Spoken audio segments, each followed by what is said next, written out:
Amigues i amics, hem començat el 2018 i molts reptes ja són sobre la taula.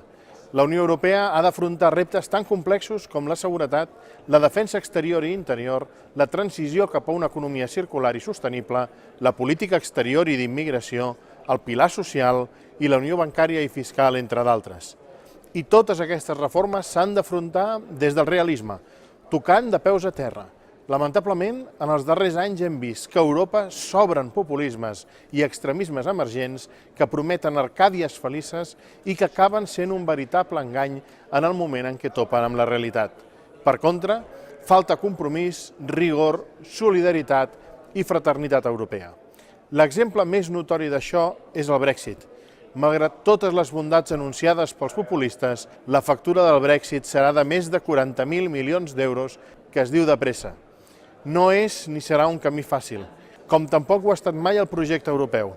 El març de 2019 és la data de sortida, però aquest 2018 la Unió Europea haurà de plantejar ja el seu futur sense el Regne Unit i haurà de derrotar la voluntat aïllacionista i insolidària dels populismes. Per això, el president de la Comissió Europea, Jean-Claude Juncker, demana una major contribució econòmica dels països i també un major compromís per reforçar Europa. El repte més important és construir una Europa des de la unitat, la diversitat i la integració. Una Europa allunyada dels populismes, dels extremismes i de les falses veritats.